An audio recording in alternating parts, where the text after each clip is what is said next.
Welcome to the Post Racing Podcast with Ron Robinson and Sean Trabass. Post Racing, the site for winners. We're back 2 weeks running. What have we done to deserve this? Or what have they done to deserve this? Yeah. What have they done? They must have been very bad in a previous life. Yeah, I'm down Ascot Way. I'm not exactly near to Ascot, but I'm down Ascot Way ahead of the weekend. I've got bright sunshine here.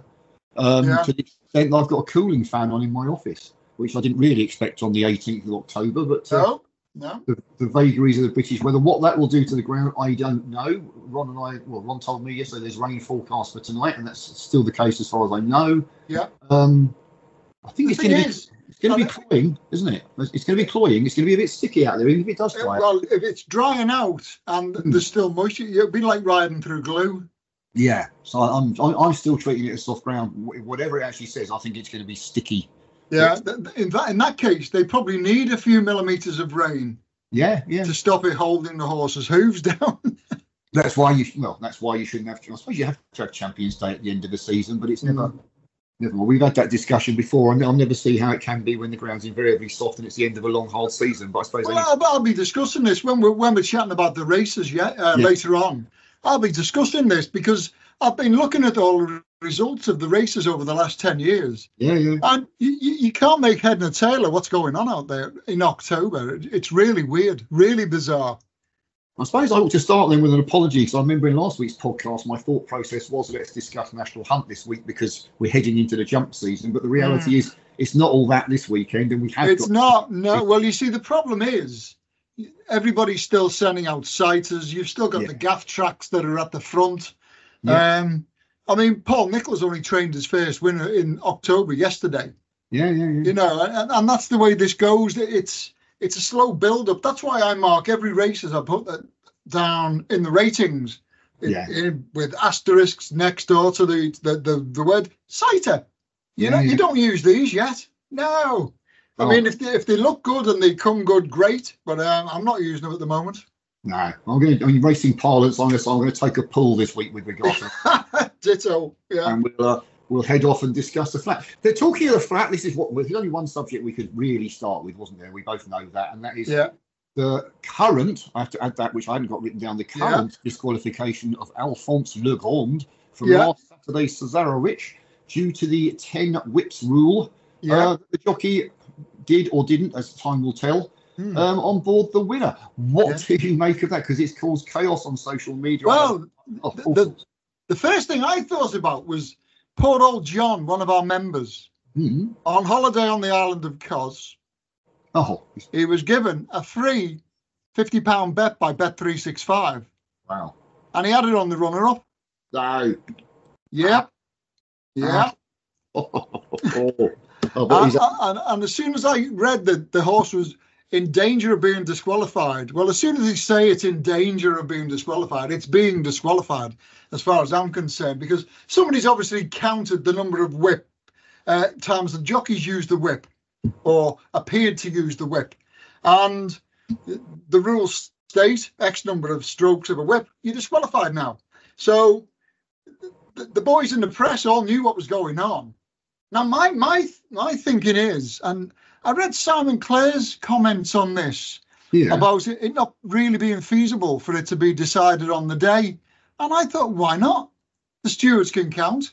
If they disqualify a horse for interference inside the final furlong, and the connections of the runner of the winner that gets disqualified decide, we're going to appeal, and it goes to wherever it goes, and the appeal is upheld, and they get the race back, right? Yeah. So why can't they do that for the whip rule? What I've written down is not what I'm going to say, actually, so I thought of something else in the conversation as we go. The first thing I would say is we as in the HBF have been not arguing but pushing for the idea of, and this will go down well with the football fans, a VAR room. No, I was going to say that. But this time I've beaten you to something. That makes a change. Back at BHA head office, so they could have a room there with the appropriate people and do it, not instantly is an exaggeration, but fairly swiftly. The other thing I just thought about is why not just change the rule from the argument has been there was no question that he swung his whip arm 10 times. No question there. I don't think anyone's argued that I've seen. The question mark is how many did he connect with, and how many were used for perhaps evasive manoeuvres. Now, that's not the phrase they use. I can't remember what the phrase is. If it's for evasive manoeuvres, then you think that's crystal clear to the stewards on the day. Yeah. So that's not integration. So the next thing is, out of the 10 whip strikes he took, how many connected? And my answer is, I don't care. No, I don't. That was my thinking as well. I don't care. Change the rules. Change the rules. If you attempted, if you used your whip or attempted to use your whip 10 times, or whatever number they decide is the new number, then that is it. That is a disqualification. What if you tried to hit it 10 times, but because of the angle you actually missed with one of them? That means you keep the race. Yeah. How stupid is that? I'm not a jockey, so I may be laughed out of a weighing room for that, or more likely beaten up. But that would make it a lot simpler, because then you haven't got to watch the video replays in great detail from 76 different angles to see if one of them did or didn't connect, which is an argument I heard given by, at least Kevin Blake suggested that one of them might not have connected. But they now say they did. And then just before we came on air, the connections of the disqualified winner have now appealed. So it's just like doing the okey cokey with who won the Cesarewitch. You're in, you're out, you're in, you're out again. It's a difficult one. I understand punters. I had Nick Luck call me on Sunday morning, which anyone who listened to his podcast, I'll apologise. I was half asleep and suffering from man flu. So it wasn't the best interview I've ever given. But in reality, people are expecting the bookmakers to pay out on both results. And as I've written down here, Tesco's could sell a lettuce for 10p, but they don't. Petrol companies could sell petrol for cheaper than it is, but they don't. Because they're there to make a profit. Now, whether that's capitalism, whether you agree with it or not, that's a political argument, not a racing argument. But they're there to make a profit for their shareholders. Why on earth would they want to pay out twice on the same result? They wouldn't, and it's ridiculous to think you can make them. However, I do agree, and this was Simon Rowland's idea, by the way, for the VAR type thing, not mine. This is the year 2024, in case anybody didn't know it, and that really they should be able to react a bit quicker than that.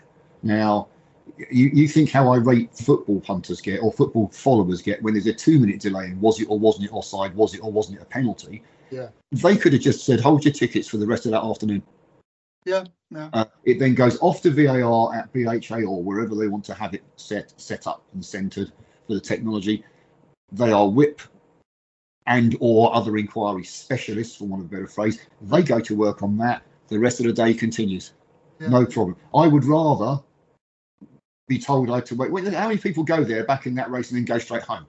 Not that many. It wouldn't kill you to wait. And if you do, there's an address on the back of a betting slip anyway for you to go and claim it another time. It wouldn't kill you to have to wait till the end of the day to find out. That gives them from the 3 o'clock to say 2 hours at least to work it out. There's not that much to look into. It's only that they're held every other week or every week on a Tuesday or Tuesday or Thursday, I think it might be. So they had to wait till Tuesday for the whip specialists, or a better way to look at it, whip committee, to look at it. I was going to say get some MPs in there, whip specialists, but that's another story. I do think it could have been looked at quicker, and I think racing needs to wake up a little about a way to modernise it. But that'd be the first thing I do, is change it from 10 strikes to 10 attempted strikes, and then you can just 1, 2, 3, 4, 5, 6, 7, 8, 9, 10. That's the end of it. And then he says, I was trying to correct him because he was being nudged by another horse. Any steward could see that in 30 seconds flat if he's telling the truth. From a head on, you can see it. End of. You could probably get that answered by the second race. Sorry, the race afterwards, if you want an argument. Any other views you've got on that one? Now I've waffled on for ages. No, I totally agree. The very first thought that came into my head was, if the stewards don't think they can make the decision, give it to VAR, where you've got a dedicated team of people who can look at it, who know what they're looking for, can count, always important, and make a decision within. It could have been done within minutes, really. I'm willing to give them longer than that on the grounds that they want slow-mo and perhaps different. Pull the jockey in, and he's got to have an instant excuse for why he used it. And it might be, there are occasions, I haven't heard of one, where the jockey sort of says, well, I had no choice. He was trying to go into the horse on the left and it could have caused a fall. And then any steward, you would think, would be able to look at that and go, okay, we'll discount those two. Now, how many have we got now? Oh, that leaves 8. No case to answer. Call it as weighed in and tell them to pay out. Or whatever. It just seems stupid that it takes so long, and it's caused such an upset. From it was a no-win scenario, quite frankly. It was, And it still is. And where do you draw the line as well? Okay, this is whip, and this is the one that's got to the headlines. What about horses that are disqualified 2 years later because of drug tests? Well, there is that as well, there's a drug test, and then the trainer says it's nothing to do with me, and then the BHA goes around the yard and checks the medical records and comes back again, and then they find it's some drug that's actually not particularly beneficial to a horse, but it's not allowed to be used, and then the trainer says it might have come from a Mars bar that was being eaten by one of the stable lads. Yeah, that is actually a true one. There was a Mars bar that was used. Oh, I remember that. Yeah. Got away with it for that reason. Oh, sorry, wrong phrase. Not got away with it. I'll be in trouble with the law for that one. The disqualification was overturned for that one. It takes for months. So what do you expect to do then if you're a punter? That horse from 2 years ago, I had a £10 bet on that, and I've kept a photocopy. I want to go down to William Hill and pick it up. 2 years later, you've got to be a bit realistic. Unfortunately, it's like, what do you do now on VAR when back to football when they go, oh, we're rescinding that red card? Yeah. Well, I'm an Everton supporter of my sins. Everton can't go back to the FA and go, well, if we'd have had 11 men on the pitch instead of 10, we'd have probably won that game, so we want it replayed. It doesn't happen, does it? They just go, sorry about that, move on. And that's what racing's got to do, unfortunately. But while we're on inquiries, my next one was the Shark. Yeah. Well, have they presented new evidence which is making it take so long to reach a decision? And I've not read that they have. No. Have you? No, and it's going to take them 14 days, I'm a very much... The world lives in a grey area, but I can make decisions rightly or wrongly fairly quickly. And I've never understood why you've got 3 years of negotiations to try and release a hostage or something. Well, in something far more important than racing. How does it take that long? They want something, you want something, and then you meet somewhere in the middle, or you don't. That's it. Yeah. Simple as that. So they want 14 days to come up with a decision as to whether he's going to get his licence back or not. Now, sorry, Shark, if you're listening, you're not going to like this. I think you're a bit of an idiot. Bit naive after what happened with Gordon Elliott. You can't go around with dead horses and stuff. It's not funny. People will not. You can't. Actually, I won't accept it. It's not just people outside of racing and do-gooders who won't accept it. I won't accept it. I don't want to see him treated like that. Now he said he had evidence that he had a tarpaulin over the horse and the tarpaulin blew off. So he didn't know. Now, not good enough, and he should have been fined €500, maybe €1,000. But to suspend his licence for 10 months. Does that not sound a bit like overkill to you, unless there's more to it than we are aware of? Well, this is probably it. You maybe not. You don't know the whole story. Yeah, it does make you wonder. But then what? Don't give me a story in the public at all. Just tell me the whole thing is in secret if you want. Don't give me half of it and not the other half. He seems to be fairly smiley after his appeal. The implication from that being that perhaps he felt he had a good hearing, shall we say. Yeah, I'm not going to prejudice him or anybody else by suggesting anything different to that. I think it's too harsh. It's not just a 10-month suspension, by the way. As far as he's concerned, it's the end of his career. He finishes there. He'd have to sell all his horses. How's he supposed to pay and feed, train and look after his horses, pay the staff, feed them, etc., when none of them can go to a race course? Sure. So he sees that as the end of his career. Whether the Irish authorities will see that as a veiled threat is open to question. But I don't. Why he has to wait 2 weeks for the sword of Damocles hanging over him is beyond me. But hopefully it will be a good result. So we think Shark might win his appeal. I think he might win his appeal. He might have his sentence reduced. He might have it turned to a fine, which is what I would hope was a more sensible outcome. But Irish racing's got its own issues. That's popped up, which we haven't covered this week. The ugly hair that they're banning all gambling. Oh no, yeah. Racing TV won't be able to cover it. No, which is a death knell, isn't it? And also, it's not necessarily who covers it. Why would I, if I owned a bookmakers or was the head of William Hill or whoever you like to name, why will I want to go sponsor a race there when it can't be seen on the TV? I know, yeah. That's what my sponsorship's about. I want the thousands or whatever it is that watch each race to see my bookmaker slapped all over the place. Yeah. That's what you pay for. Well, that's not going to happen. You know what it might do? Yeah. People going racing. Yes, I'd love to think that you were correct, but the bottom line is it's a sunny Friday afternoon, but I guarantee there aren't very many packed crowds at any of the courses today because people are at work. Yeah, I know. I can see it weekends, I can see it evening meetings. If it gets people racing, it's all well and good, but the bottom line is people go to work and you can't, racing Monday and then Tuesday and then Wednesday and then Thursday, never ending. It's never ending, yeah. Well, you tell me it doesn't become a little tiring sometimes, even for us. Oh, it's like being a hamster on a wheel. Yeah, but this is what we do. It's 7 days a week, Yep. It's non-stop. Yeah, it is. It's just like being a hamster on a wheel at the moment. And now that, like we mentioned last week, they're increasing race meeting sizes to 9 races, and and they're like 11 and 12 runners because it's all bad racing anyway. But you've still got to look at it, you know. Yeah, it's the likes of you and I who've been doing it for.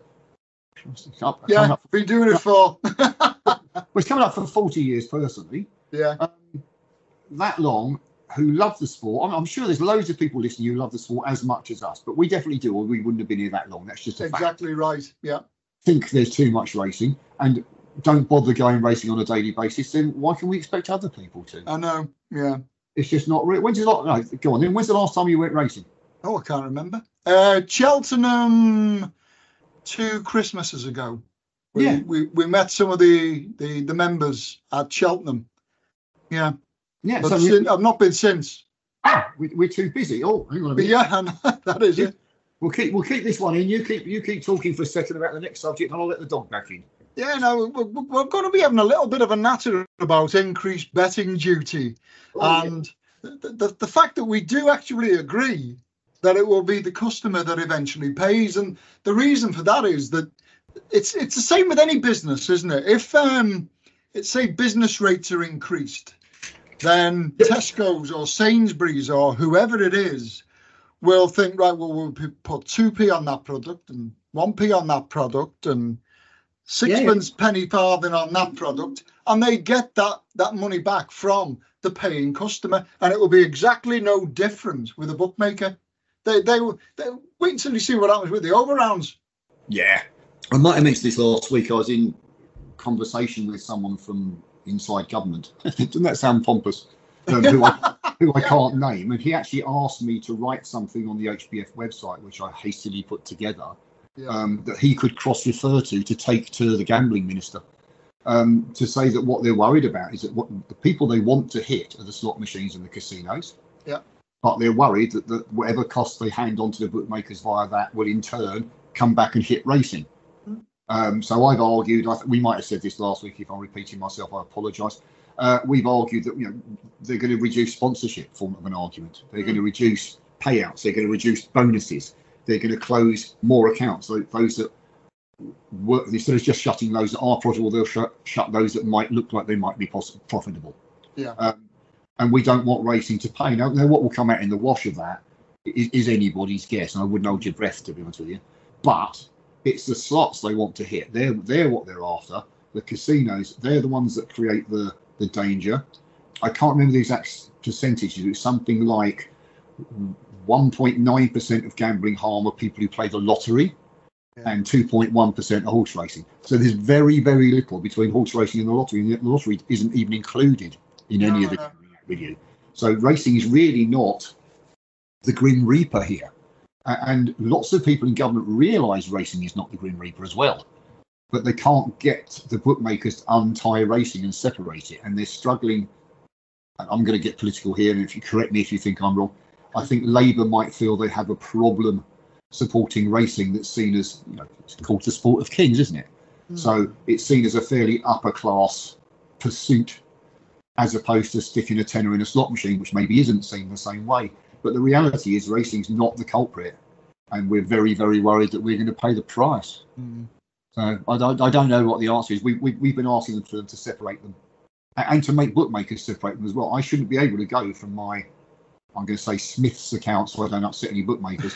I shouldn't be able to go from my £100 that I just won on a horse this afternoon and instantly go across and lose that on a roulette wheel. No, that they should be two totally separate accounts. Now, in my case, I don't want a casino account.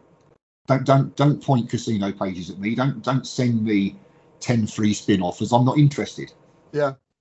Perhaps I should be the way the horses are running lately, but still. No, but you know what I mean. You should have that option to differentiate, but they don't even want to differentiate to that level. So I can't really see them differentiating where we want them to, which is turning them into totally separate products.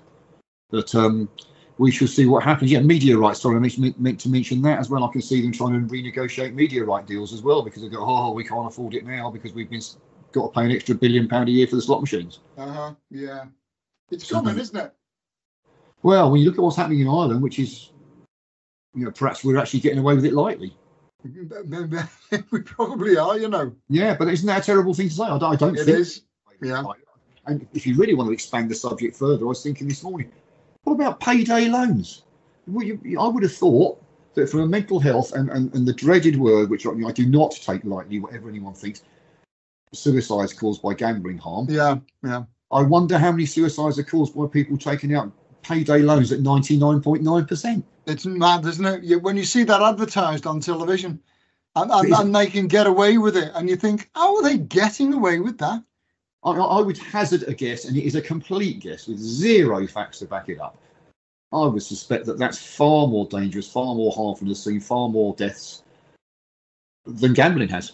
Yeah. I honestly would, because now you can't gamble with credit cards. Of course you can get into financial issues gambling. I'm not suggesting you can't, and I want to protect these people to the best of the abilities without it imposing too much on the rest of us.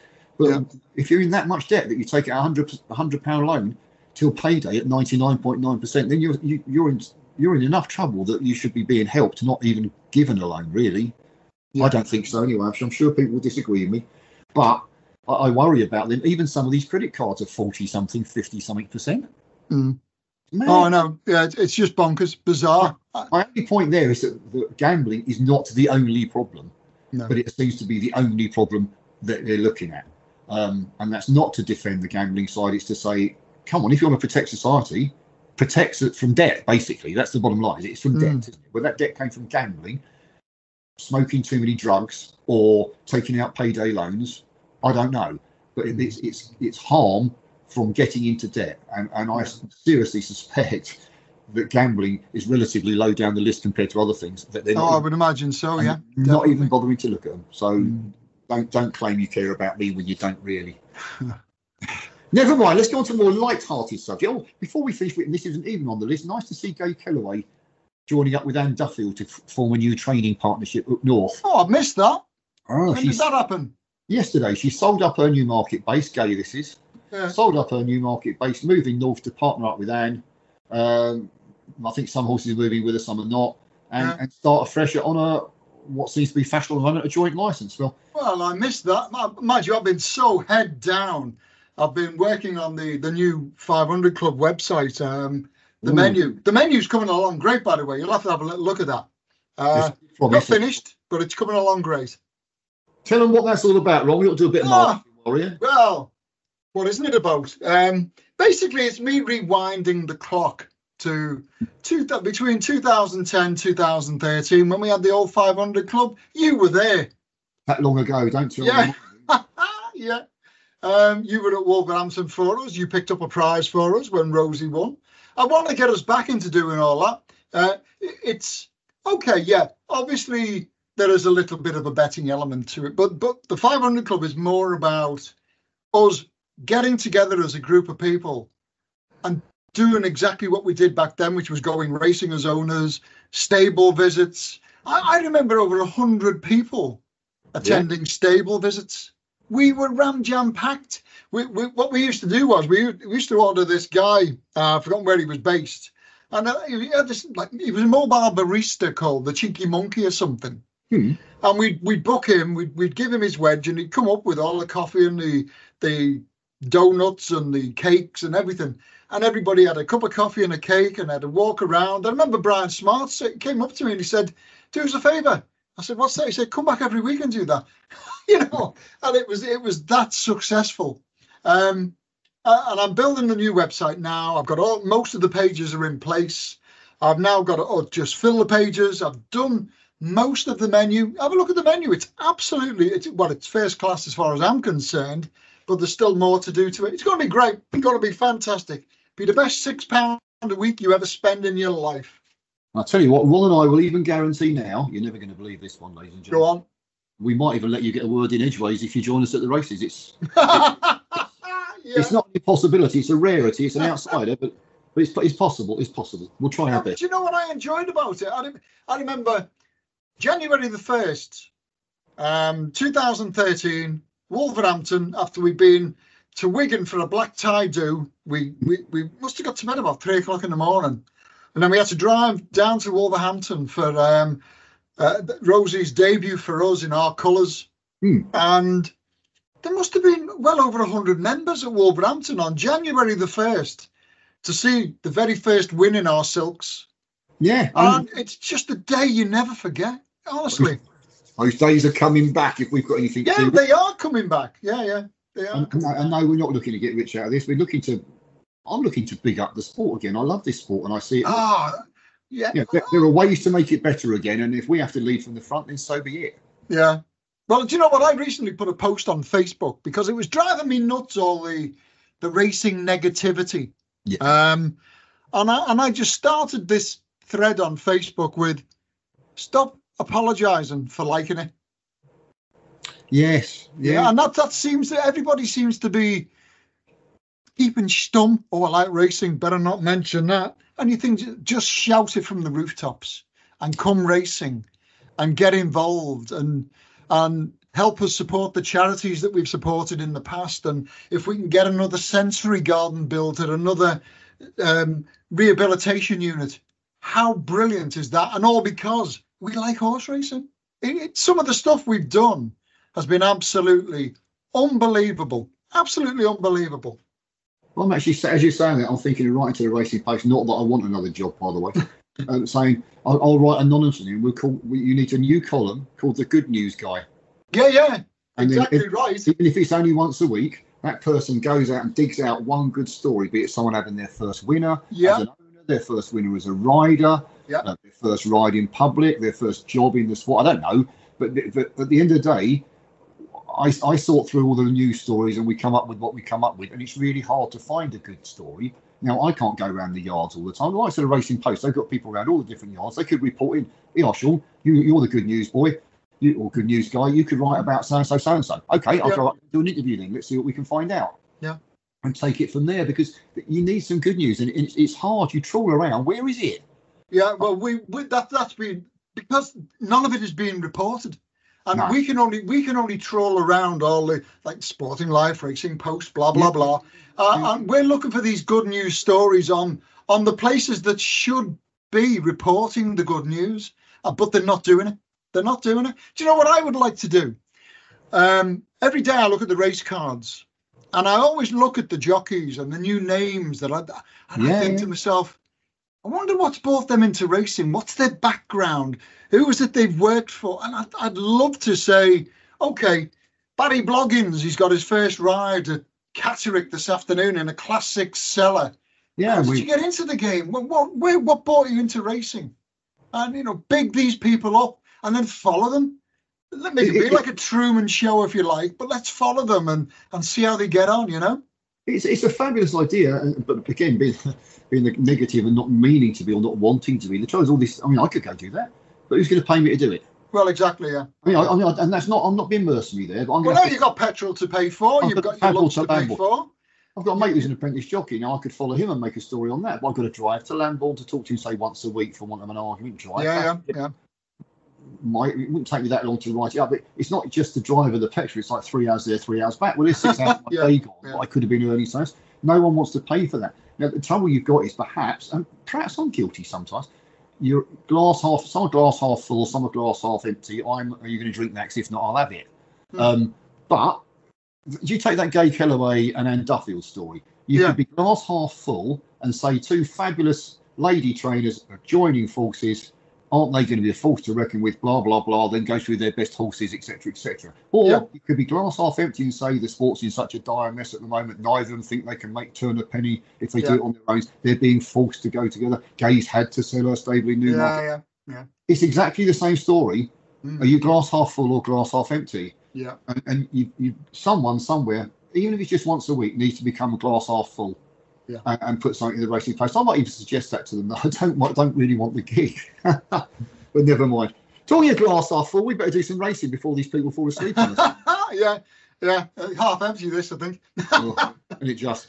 We're talking about Ascot on unsurprisingly Champions Day. Yeah. A 6-race card, which these days is a rarity. You and I are old enough to remember when that was the norm. Yeah. But now it's an absolute rarity. A 6-race card. What's going on? Have they missed some off? Starting with the KYPRIOS British champions long distance cup Group 2 over 1 mile, 7.5 furlongs at 1:20. Over to you, Rob. Well, I've got to start by saying that I'm as much in love with flat racing at this time of the year as I am taking the dogs for a walk in what I took them in a walk for a couple of days ago. That was shocking. 2 changes of clothes I had that morning. I was drowned. And they were only like 10 or 15 minute walks. Unbelievable weather. But that's how much I like flat racing at this time of year. I'd bin it. I really would. You've got tired horses running on bad ground. Some of these horses have been in training now since February, you know, and you've got results that leave you scratching your head. But like you said, we've got to give Ascot a shot because it's Champions Day. Who knows what the ground's going to ride like? I haven't got a clue. Yesterday morning, they advised that they were potentially going to get 20 millimetres of rain. And then yesterday afternoon, you come to me with a suggestion. They're only getting 9 millimetres. And I'm thinking to myself, I'll have to check that. And sure enough, they changed it on the BHA website. So from 20 to 9. So it's soft ground at the moment. Heavy, soft in places on the round course.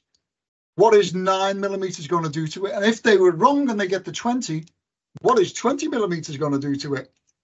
I haven't got a clue. Stay in races, hate them. Totally pointless in my mind. Fancy offering a prize of over £250,000 for races like this. Madness. All that happens is Aidan O'Brien, he gets the fastest of his slow horses to clean them up. And here we've got KYPRIOS odds on to add to his 6 wins already this season in this type of race. And the only horse he has to beat is the horse that beat him a neck in this race last year, TRAWLERMAN, who has yet to race on ground that is described as it is right now. Last year, KYPRIOS was returning from an injury. He'd only had 1 previous run before he came for this race, and that was after an absence of nearly a year. This season, he's had no issues, and bingo, he's cleaning up. 6 wins on the bounce. The horses just don't do that. He's won 14 of his 18 races to date. He's been runner-up in 2 others. And tomorrow, I just simply expect him to make it win number 15, unless a long season catches up with him. Who knows? But I'll put up KYPRIOS just because I've got to. Well, Ron, that was a hot glass half empty start to the Sorry about that. There. Sorry about that, ladies and gentlemen. I shall have words with him afterwards. I can see what he's saying. KYPRIOS has had a long, hard season. That is the only issue, as far as I can see. I'm surprised he's only rated £2 superior to TRAWLERMAN, to be honest. So was I. Yeah. With all the Group 1s he's won. TRAWLERMAN's only had 2 starts this year, a 3rd in Dubai and then 2nd to KYPRIOS in the Ascot Gold Cup. There is a school of thought that because he's fresher, he might be able to put that to good use here. I would question why he's not been seen for so. Personally, there's got to be a reason for it. All his better form is on faster ground, and there was plenty of that earlier on in the summer when he could have gone places, and he hasn't. So he certainly hasn't been waiting for the ground, or I'd be very surprised if he has. I'd put KYPRIOS, what a horse. 6 runs this season, 6 wins, the last 4 in Group 1s, 2-length victory in the Prix du Cadran less than 2 weeks ago. That's the only, well, it's actually exactly 2 weeks, sorry, less than 2 weeks ago. If he's recovered from that, then he can make it win number 7. And etch his name in racing history once more, to be honest with you. That's why I don't like these long distance races. You've got to get one horse that stands out at this particular kind of trip. It's like Trushan. Didn't he win it 3 times on the trot? You know, and it's like the Stayers Hurdle at Cheltenham. If you get a big bucks or a horse like that, they're not going to get beat at that trip. And it just becomes a bit boring, a bit samey. You know? It does, but it's still the balancing act between let's have a bet, or kind of bet on him at 4 to 5, it's too short, and let's appreciate one of the greatest stayers probably since Mr. Brack. This is a race to appreciate the horse more than to think you're going to make a fortune by having a bet, to be honest. Well, this is true, But he's a great horse. He can't go on forever, but I mean, I'm pretty certain he's a gelding, so I'd imagine they'll keep another season if he's well enough. He nearly died, he was that ill, so it's a real... I know, If I don't make a film about this one, I'll be surprised. I think KYPRIOS for me, 4 to 5, will I be betting? Probably not, but if it wins, I'll still take the credit. So onwards, we're all Ascot, by the way, and we're missing out the last, which is handicap. So if we could get the time, I'm sure you can work it out. But moving on to the 155 over 6 furlongs, which is a little bit more interesting, a little bit more wide open. What do you reckon? Well, just a bit, yeah. It's a 20-runner Group 1 sprint. So weight ranges are totally null straight away. You don't bother with them. We had a 3-year-old winner of this in 2021, 2018, 2015.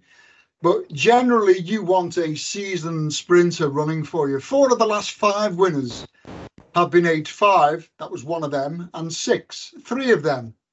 Our Power runs again this year, won it last year at 40-1. And in the last 6 years, we've also seen winners at 33-1 and 28-1. Typical October Group 1 racing. We've also had just 3 winning favourites in the last 10 years as well, and one of those was a joint favourite. 5 of the last 7 winners returned a double figure price. So you see what I mean about end of season results? Yep. I'm going to run with the 5 and 6-year-olds, ruling out the favourite. He's a 7-year-old, won it 2 years ago. That's KYPRIOS. I want them running from a single figure draw. 6 of the last 8 winners won this from a stall drawn 9 or lower. So I've got a short list of Anaf, Audience, and Montasib. Now, you can Dutch the 3, make a profit, but my podcast selection has got to be Montasib. Currently 3 from 3 on the ground, as currently described. Audience is already 0 from 2 on it. Anaf is 1 from 1. My fly in the ointment, though, is that Montasib is currently 0 from 4 at Ascot, but they were races all run over 7 furlongs or further. At 6 furlongs, he's 5 wins from 7 tries at it. I'm putting up Montasib to give Haggis the winner. Ooh, exciting. Yeah, I've covered 15 years worth of stats. I don't see the draw is particularly relevant. They come from the 1 stall all the way up to the 17 stall. Only 3 have ever tried from the 18 stall, but I'm hoping that we can back that trend. And I think KYPRIOS has ticked so many boxes. He's difficult to oppose. He's won 10 races, sneaking up to £2 million in prize money, which he'll almost certainly pass after this. 2 at Group 1 level. He handles any going. He's thought to be at his best on soft, which he's likely to get here. He stays a 7th furlong with 9 wins over that trip. Now, that, to me, may be the deciding factor here, because this is going to be run fast and furious on soft ground. Some of these are not going to get home. No, don't know. He won't be running out of steam late, however testing the going gets. Second in the Prix de la Forêt at Longchamp last time out. I can't see why he's as big as 6-1, to be honest with you. At 6-1, I'm happy to back him each way. Yeah, I'm going to get a quarter of the odds if I shop around. 6-4, I'll take a small win if he places and a big win if he wins. Yeah, Monty ran a career best winning the Betfair Sprint at Haydock at odds of 25-1. He handles any cut in the going, as you mentioned. I'm quite happy with KYPRIOS. I don't have an issue, and I can't find anything to beat him either. So KYPRIOS for me each way, 6-1. Lovely. Lovely. On to the 2:35. Yeah, now I tell you what, I've been watching the market for this race, and in recent days, the market's been all about Guantanamera, trained in Germany by Andreas Suboris. All right, yep. Oh, see you now. Yes. 16-1 he opened. He's now 7-1. But what I know about this horse, you could basically write it on a pinhead, or you could before I actually started looking at it. Yep. She won the Prix de Deauville in April, a Group 2, on very soft ground, which probably equates to a swamp at Ascot. Yeah. So most likely those playing that have backed this horse from 16-7, they're banking on this ground being slow. But that was the horse's first win in 2 years. All 3 career wins so far have come on very slow ground. Thing is, she's a 4-year-old, and 8 of the last 10 winners have been 3-year-olds. She's also never won a Group 1. 2 of the last 3 winners, 22-1 and 16-1, with 3 winning favourites in the last 5 years. So that's honestly what we are up against in October. You're either going to get the totally bizarre or the glaringly obvious. I think these races are actually, it's probably easier to solve a Rubik Cube than trying to find the winners of a horse race in October. I'm looking for a 3-year-old with winning form on soft or heavy ground, and found that the front 2 on the tissue, Calpana and Content, both 3-year-olds, arrived with winning form this season on Nothing Slower Than Good. So why are they trading at the head of the market? I then found the O'Brien runner grateful. Last 2 wins on over staying trips. Never yet won over a trip shorter than 12 furlongs. So here we go. I'm going to take a complete flyer and suggest the 25-1 shot War Chimes. Ooh. Last October, 27th of October, Menuisier sent this one to France to win a heavy ground listed race over 9 furlongs. And then in June, she's gone and ran 3rd in the Oaks on ground that was probably too quick. Would I have a bet? I'll probably have £1 each way for a laugh. But let's say 25-1 War Chimes. 2080. Most times I just simply disagree with him for the sake of it.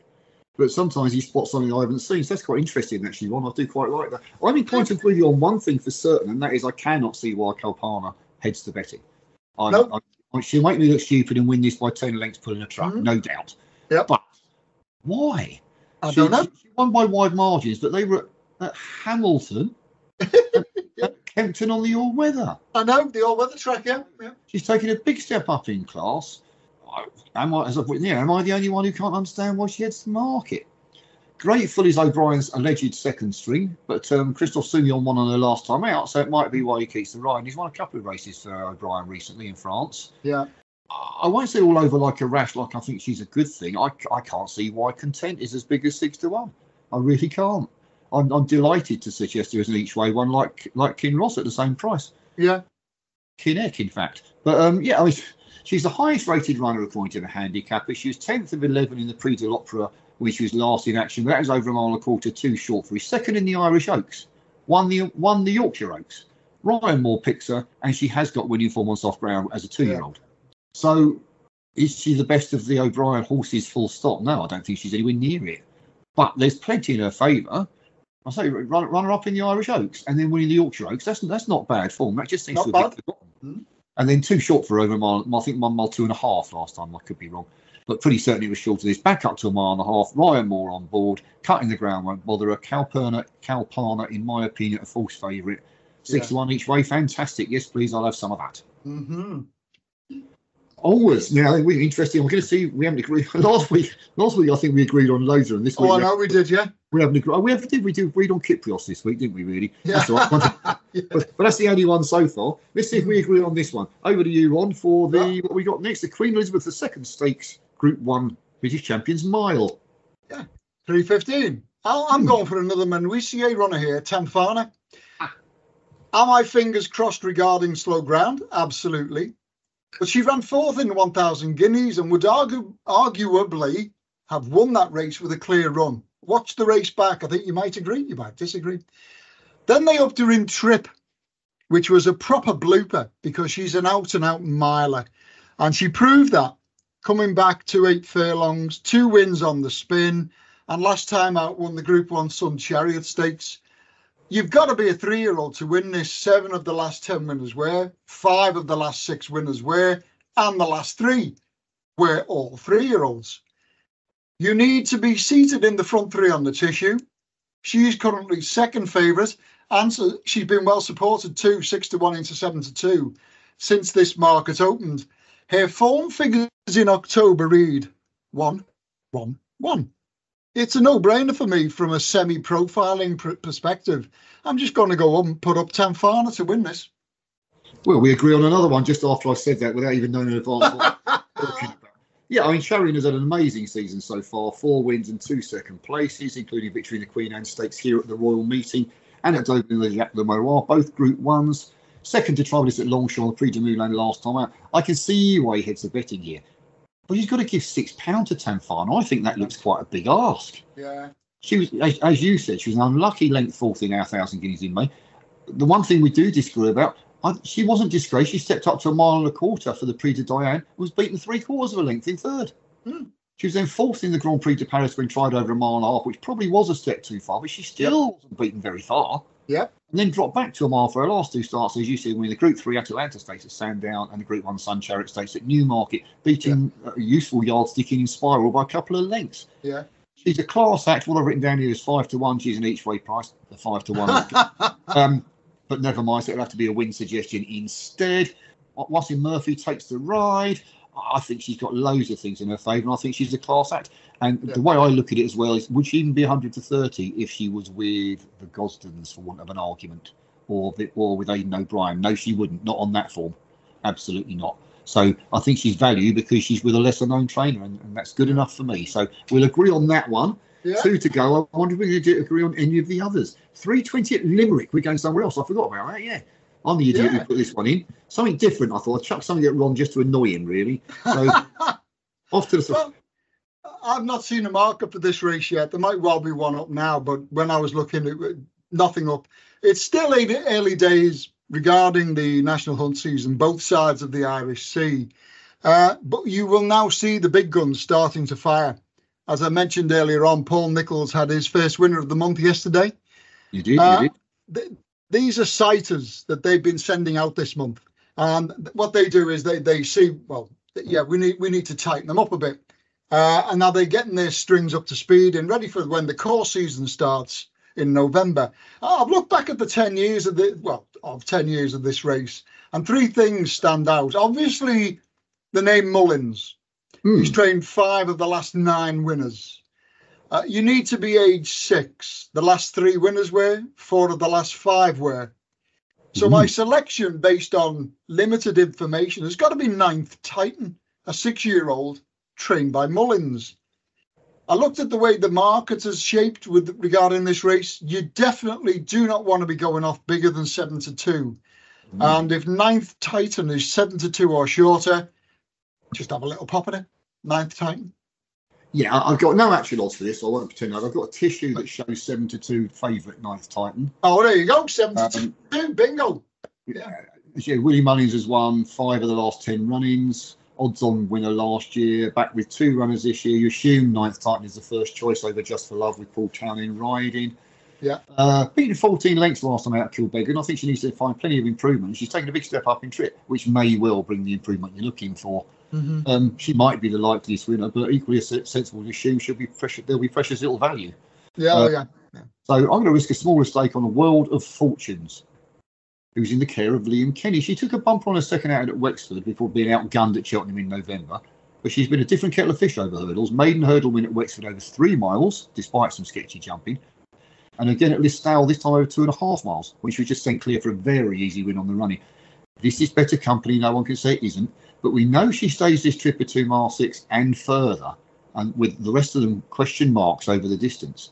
So being housed in a less fashionable yard, she's a bigger price than she possibly should be. I'm looking for about 5 to 1 and another to shekels. I was going to say, you can't say anything, to pennies each way. World of Fortune 3:20 Limerick. Just like wanted to chuck one hurdle or jumps race in, and it's the only one I could find. Well, that'll do. Yeah, that'll do at the moment. Wait till we hit November, then it'll be all jumpers. It will. Well, I might have some all-weather ones I throw in. Well, exactly. Lovely. Just to annoy you even further, but never mind. Every job's got to have a perk, Ron. Every job's got to have a perk. Back to the 3:55 in our last race and our last one at Ascot as well. The quick Champion Stakes over 1.25 miles. Interesting, this one. Well, you mentioned to me yesterday that economics was drifting. And I automatically assumed it's got to be ground related. So I went and had a little check on his form. All his winning form at group race level has come on genuine good ground. Yep. So I'm thinking it's got to be the question mark over the ground that's causing the drift. It's another race that highlights the way October affects results. We've had 4 winning favourites between 2016 and 2019 inclusive. Before those winners, the 2 went in at 10 to 1 and 7 to 1. Then we had 3 years, 2020 to 2022 inclusive, 9 to 1, 12 to 1, 10 to 1. And then last year, another winning favourite. So it's like juggling balls or tossing a coin. It's got odds on one side and outsider on the other. You haven't got a clue what's going to come down.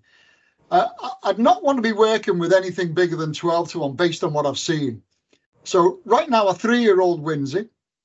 As we have 3 trading 6 to 4, 13 to 8 and 7 to 1. It's then 14 to 1 bar, which nothing bigger than 12 to 1 wins this race, usually in October. Anyway, we have the French raider Calandagan, economic for Newmarket, and Los Angeles for Ireland. Calandagan is over from France, which will please one of our members, Peter, who remembers that I mentioned a couple of years ago, start following a French trainer called Graffard. And ever since then, he has, whenever he sent a horse here, whenever he sees one running in a classy race in France, he has a little bet. And on Arc Sunday, the very first race of the day was won by Graffard, and he got 100 to 1 for the winner. Go and pick the bones out of that one. Anyway, so he'll be on Calandagan. I know that for a fact. Now, the winner has gone to one of those three places in the last 5 years, France, Newmarket or Ireland. I'm liking horses racing from a single-figure draw. 9 of the last 10 winners have done that. So of the 3, that rules out Los Angeles. I think he's got 10. It's the ground persuading me that I've got to go for Calandagan myself. I'm with Peter. He's proven on slow ground. I think the market might be right in deserting economics because of it. So it's the Frenchman for me, Calandagan. I think it's an interesting race, even if it is the end of the season, because economics. Tom Marquand has said this is the best horse he's ever ridden. Yeah.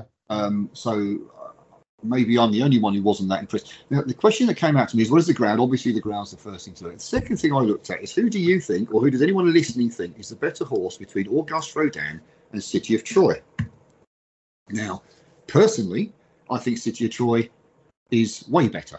Yeah. And Aidan O'Brien thinks he's way better. That's not to think Auguste Rodin's a very good horse, don't get me wrong. Well, Calandagan got within a length of City of Troy. Yeah. Despite coming from way off the pace, and the fractions he clocked close home, way quicker than City of Troy. He was mowing him down towards the end and didn't get there in time. He would have gone to the Arc over 2 furlongs further had he not been a gelding and he wasn't allowed. Yeah, that's right. I remember that. That is the only question, is potentially the trip. Well, economics beats Auguste Rodin a neck last time out. Calandagan gets within a length of City of Troy. Now, I see that as the better form. Yeah. Now, I could be proved wrong, and economics goes and improves again. That wouldn't surprise me at all.